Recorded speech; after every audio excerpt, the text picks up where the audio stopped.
प्रिय बहनें, आइए तीज व्रत की कथा सुनते हैं।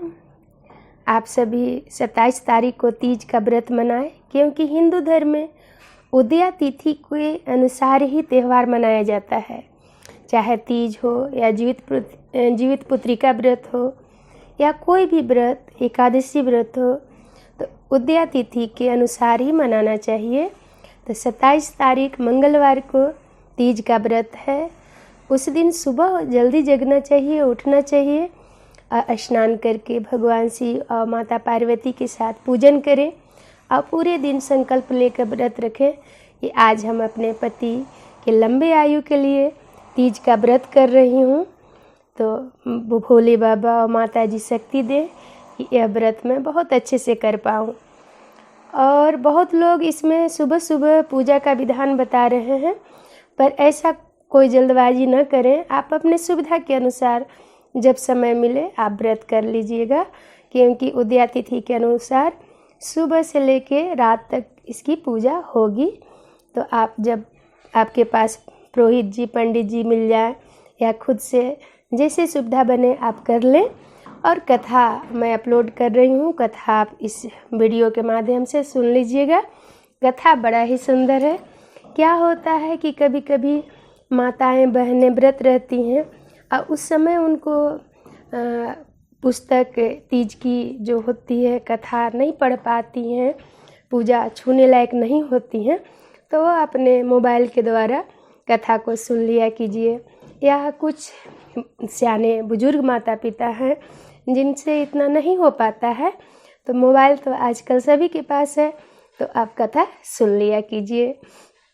और पूजा का जो विधान है मैं एक छोटी सी वीडियो में बता दूंगी, पर जैसा विधान आपके परिवार में माता पिता सास ससुर के द्वारा चला आ रहा है उसी को अपनाएं। किसी के देखा देखी या वीडियो के माध्यम से अनेक प्रकार के जो सोशल मीडिया पर अपलोड है उसके अनुसार ना करें। अपने परिवार, अपने पूर्वज, अपने बड़े बुजुर्ग के अनुसार ही कोई भी व्रत को करना चाहिए।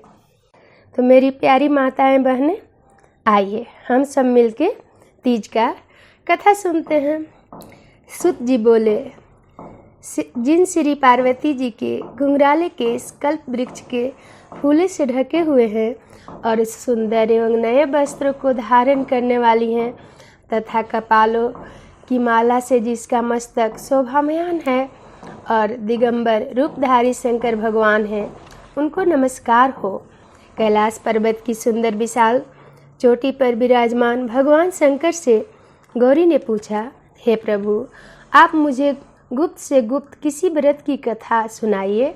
हे स्वामी, यदि आप मुझ पर प्रसन्न हैं तो ऐसा व्रत बताने की कृपा करें जो सभी धर्मों का सार हो और जिसके करने से थोड़ा परिश्रम हो पर फल की विशेष प्राप्त हो जाए। यह भी बताने की कृपा करें कि मैं आपकी पत्नी किस व्रत के प्रभाव से हुई हूँ। हे जगत स्वामिन, यदि मध्य अंत से रहित है तो आप मेरे पति किस दान अथवा पुण्य के प्रभाव से हुए।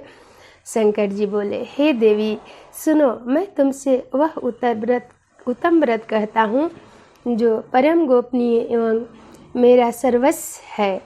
यह व्रत जैसे कि ताराओं में चंद्रमा, ग्रहों में सूर्य, वर्णों में ब्राह्मण, सभी देवताओं में विष्णु, नदियों में जैसे गंगा, पुराणों में महाभारत, वेदों में सामदेव, इंद्रियों में मन जैसे श्रेष्ठ समझे जाते हैं, वैसे ही पुराण एवं वेदों का सर्वस्व इस व्रत को शास्त्रों ने कहा है, उससे एकाग्र मन से श्रवण करें। इसी व्रत के प्रभाव से ही तुमने मेरा अर्धासन यानी अर्धांगिनी बनी हो, प्राप्त की हो। तुम मेरी परम प्रिया हो, इसी कारण वह सारा व्रत मैं तुम्हें सुनाता हूँ। भादों का महीना हो, शुक्ल पक्ष की तृतीया तिथि हो, हस्त नक्षत्र हो, उसी दिन इस व्रत के अनुष्ठान से मनुष्य के सभी पाप भस्मीभूत हो जाते हैं। हे देवी सुनो, जिस महान व्रत को सुनने से हिमालय पर्वत पर धारण किया था वह सबका सब पूरा वृत्तांत मुझसे श्रवण करो। श्री पार्वती जी बोली, भगवान, वह सर्वोत्तम व्रत मैंने किस प्रकार किया था, यह सब हे महेश्वर मैं आपसे सुनना चाहती हूँ। शिव जी बोले, हिमालय नामक एक महान पर्वत है। नाना प्रकार की भूमि तथा वृक्षों से वह शोभामान है। अनेकों प्रकार के पंछी वहाँ अपनी मधुर बोलियों से उस शोभायमान कर रहे हैं एवं चित्र विचित्र मृगादिक पशु वहाँ विचरते हैं। देवता, गंधर्व, सिद्ध, चरण एवं गुहाक प्रसन्न होकर वहाँ घूमते रहते हैं, वहाँ पे घूमते रहते हैं। गंधर्व गायन करने में मग्न रहते हैं। सिद्ध, चरण एवं गुहाक प्रसन्न होकर वहाँ घूमते रहते हैं। गंधर्व जन गायन करने में मग्न रहते हैं। नाना प्रकार की बैंडुओं, मनियाँ तथा सोने से ऊंची चोटियाँ सभी भुजाओं से आकाश पर लिखता हुआ दिखाई देता है। उसका आकाश से स्पर्श इस प्रकार से है जैसे कोई अपने मित्र के मंदिर को छू रहा हो।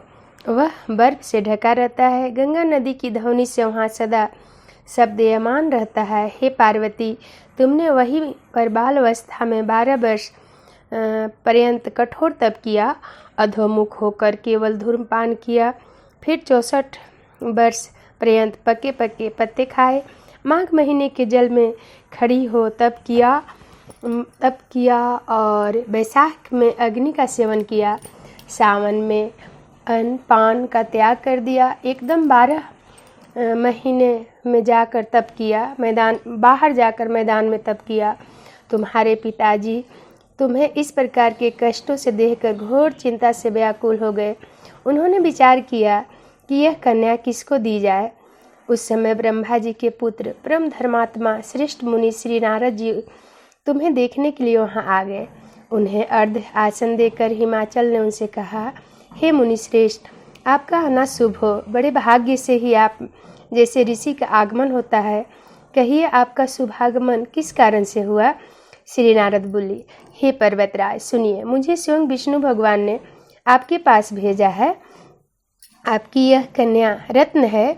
किसी योग व्यक्ति को समर्पण करना ही उत्तम है। संसार में ब्रह्मा, इंद्र, शंकर इत्यादि देवताओं में वासुदेव श्रेष्ठ माने जाते हैं। उन्हीं अपनी कन्या देना उत्तम होगा। मेरी तो यही सहमति है। हिमालय बोले, देवाधिदेव वासुदेव, यदि स्वयं ही वह कन्या के लिए प्रार्थना कर रहे हैं और आपके आगमन का भी यही प्रयोजन है, तो मैं अपनी कन्या उन्हें दूंगा। यह सुनकर नारद जी वहाँ से अंतर्ध्यान होकर शंख चक्र गदा पद्मधारी श्री विष्णु जी के पास पहुँचे। नारद जी बोले, हे देव, आपका विवाह निश्चित हो गया। इतना कहकर देवर्षि नारद तो चले गए और उधर हिमालय राज ने अपनी पुत्री गौरी से प्रसन्न होकर कहा, हे पुत्री, तुम्हें गरुड़ ध्वज वासुदेव जी के प्रति देने का विचार कर लिया है। पिता के इस प्रकार के वचन सुनकर पार्वती अपनी सखी के घर गई। अत्यंत दुखित होकर पृथ्वी पर गिर पड़ी और विलाप करने लगी। उन्हें इस प्रकार दुखित हो विलाप करते सखी ने देखा तो पूछने लगी, हे देवी, तुम्हें क्या दुख हुआ है, मुझसे कहो, और तुम्हें जिस प्रकार से भी सुख हो मैं निश्चय वही उपाय करूँगी। पार्वती जी बोली, सखी, मुझे प्रसन्न करना चाहती हो तो मेरी अभिलाषा सुनो। हे सखी, मैं कुछ और चाहती, मेरे पिता कुछ और करना चाहते हैं। मैं तो अपना पति श्री महादेव जी को वर चुकी हूँ। मेरे पिता इसके विपरीत करना चाहते हैं। इसलिए हे प्यारी सखी, मैं अपनी देह त्याग कर दूंगी। तब पार्वती के ऐसे वचन सुन सखी ने कहा, पार्वती, तुम घबराओ नहीं, हम दोनों वहाँ से निकलकर ऐसे वन में पहुँच जाएंगी जिससे तुम्हारे पिता जान ही नहीं सकेंगे।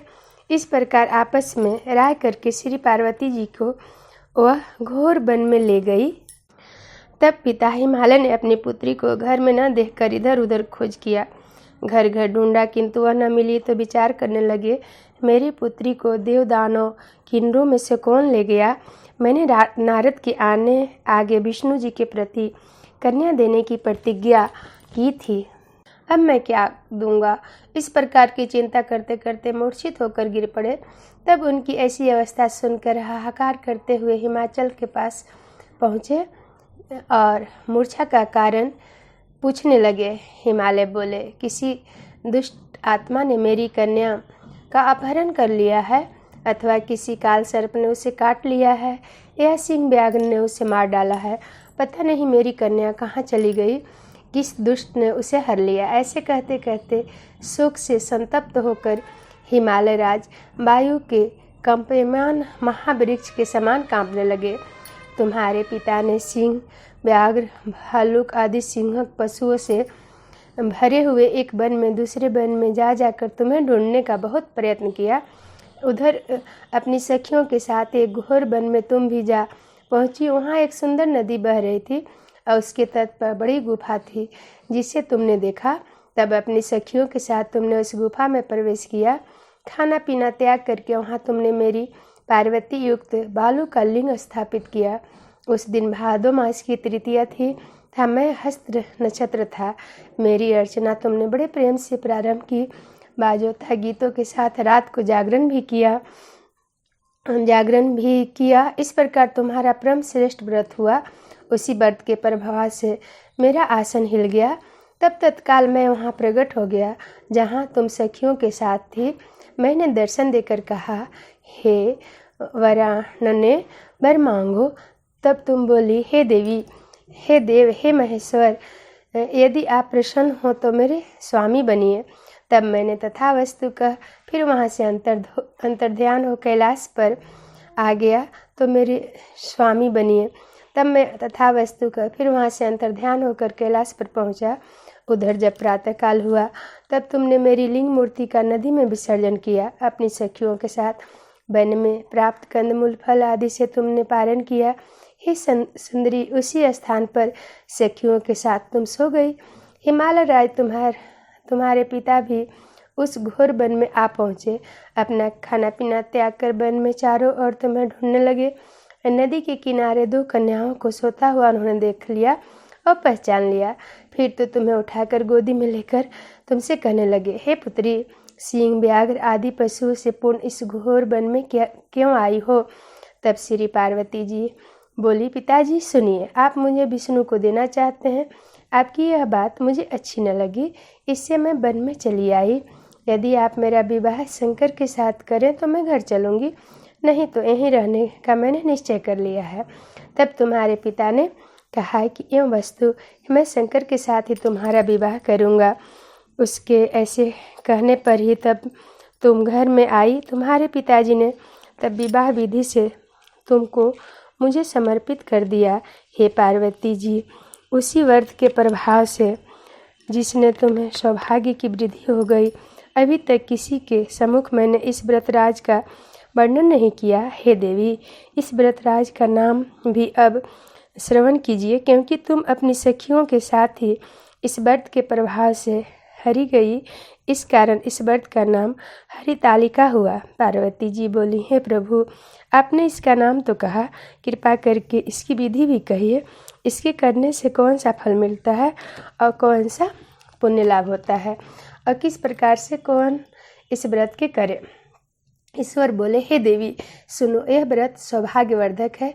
जिसको सौभाग्य की इच्छा हो वह यत्नपूर्वक इस व्रत को करे। सबसे प्रथम वेदी की रचना करे, उसमें 4 केले के खंभे रोपित करे, चारों ओर बंधन बांधकर ऊपर वस्त्र बांधे, विविध रंगों के और भी वस्त्र लगाए। उस मंडप के नीचे भी भूमि को अनेकों चंदन आदि सुगंधित जलों द्वारा लिपे, शंख, मृदंग आदि बाजे बजवाए। वह मंडप मेरा मंदिर है, इसलिए नाना प्रकार के मंगल गीत वहाँ होनी चाहिए। वहाँ शुद्ध रेती से मेरा लिंग श्री पार्वती के साथ ही वहाँ स्थापित करे। बहुत से पुष्पों के द्वारा गंध, धूप आदि से मेरा पूजन करे। फिर नाना प्रकार के मिष्ठान आदि नैवेद्य समर्पित कर और रात को जागरण करे। नारियल, सुपारी, मुख, सीमिया, नींबू, बकुल, बीजपुर, नारंगी एवं और भी श्री ऋतु अनुसार बहुत से फल, उस ऋतु में होने वाले नाना प्रकार के कंदमूल, सुगंधित धूप, दीप आदि सब लेकर इस मंत्र द्वारा पूजन करके चढ़ावे। मंत्र यह है, शिव शांत पंचमुखी सूली नंदी मृडंगी महाकाल गणों से युक्त शंभु, आपको नमस्कार है। शिवा शिवप्रिया प्रकृति सृष्टि हेतु श्री पार्वती सर्वमंगल रूपा शिव रूपा जगत रूपा, आपको नमस्कार है। हे शिवे नित्य कल्याण कारणी जगदम्बे शिव स्वरूपे आपको बारंबार नमस्कार है। आप ब्रह्मचारिणी हो, जगत की धात्री सिंहवानी हो, आपको नमस्कार है। संसार के भय संताप से मेरी रक्षा कीजिए। हे महेश्वरी पार्वती जी, जिस कामना के लिए आपकी पूजा की है हमारी वह कामना पूर्ण करे, राज सौभाग्य एवं संपत्ति प्रदान करे। शंकर जी बोले, हे देवी, इन मंत्रों से तथा प्रार्थनाओं द्वारा मेरे साथ तुम्हारी पूजा करे और विधि पूर्वक कथा श्रवण करे। फिर बहुत सा अन्न दान करें, यथाशक्ति वस्त्र स्वर्ण गाय ब्राह्मणों को दें एवं अन्य ब्राह्मणों को भूयसी दक्षिणा दें, स्त्रियों को भूषण आदि प्रदान करें। हे देवी, जो स्त्री अपने पति के साथ भक्ति युक्त चित्त से सर्वश्रेष्ठ व्रत को सुनती तथा करती है उसके सभी पाप नष्ट हो जाते हैं। 7 जन्मों तक उसे राज की प्राप्ति होती है, सौभाग्य की वृद्धि होती है। और जो नारी भादों के शुक्ल पक्ष की तृतीया के दिन व्रत नहीं धारण करती या हार कर लेती है वह 7 जन्मों तक बंध्या रहती है एवं जन जन में विधवा होती रहती है, दरिद्रता पाकर अनेकों कष्ट उठाती है और उसे पुत्र शोक छोड़ता ही नहीं है। और जो उपवास नहीं करती वह घोर नरक में पड़ती है। अन्न के आहार करने से उसे सुकरी का जन्म मिलता है और फल खाने से बांदी होती है, जल पीने से जोक होती है, दुग्ध पीने से सर्पनी होती है, मांसाहार से ब्यागनी होती है, दही खाने से बिल्ली होती है, मिठाई खा लेने से चींटी होती है, सभी वस्तु खा लेने पर मक्खी होती है, सो जाने पर अजगरी का जन्म पाती है, पति के साथ ठगी करने पर मुर्गी होती है। शिव जी बोले, इसी कारण सभी स्त्रियों को प्रयत्न पूर्वक सदा यह व्रत करते रहना चाहिए। सोने तांबे एवं बांस से बने हुए अथवा मिट्टी के पात्र में अन्न रखे, फिर फल वस्त्र दक्षिणा आदि यह सब श्रद्धापूर्वक विद्वान श्रेष्ठ ब्राह्मणों को दान करे। उसके अनंतर पारण अर्थात भोजन करे। हे देवी, जो स्त्री इस प्रकार सदा व्रत किया करती है और तुम्हारे समान ही अपने पति के साथ इस पृथ्वी पर अनेकों भोगों को प्राप्त करके शानंद विहार करती है, अंत में शिव का सानिध्य प्राप्त करती है। इस कथा के श्रवण करने से हजारों अश्वमेघ एवं 100 वाजपेयी यज्ञ करने का फल प्राप्त होता है। श्री शिव जी बोले, हे देवी, इस प्रकार मैंने आपको इस सर्वश्रेष्ठ व्रत का महात्म सुनाया, जिसके अनुष्ठान मात्र से करोड़ों यज्ञ का पुण्य फल प्राप्त होता है। इति श्री बोलिए भोले बाबा की जय और माता पार्वती की जय। कथा तो पूरी हो गई, अब आइए आरती कर लेते हैं। ओम जय शिव ओंकारा, भज शिव ओंकारा, ब्रह्मा विष्णु सदा शिव, हरिधाग्नि धारा। ओम जय शिव ओंकारा, एकानन चतुरानन पंचानन राजे, हंसासन गरुड़ासन वृषवाहन साजे। ओम जय शिव ओंकारा, 2 भुज 4 चतुर्भुज 10 भुज अति सोहे, त्रिगुण रूप निरखते त्रिभुवन जन मोहे। ओम जय शिव ओंकारा, अक्षमाला वर्णमाला मुंडमाला धारी, चंदन मृग मद सोहे भाले सिधारी। ओम जय शिव ओंकारा, सवितांबर पीतांबर बागंबर अंगे, सनकादिक ब्रह्मादिक भूतादिक संगे। ओम जय शिव ओंकारा, कर के मध्य कमंडल चक्र त्रिशूल धारी, सुखकारी दुखहारी जग पालनकारी। ओम जय शिव ओंकारा, ब्रह्मा विष्णु सदा शिव जानत अविवेका, प्रणवाक्षर में शोभित ये तीनों एका।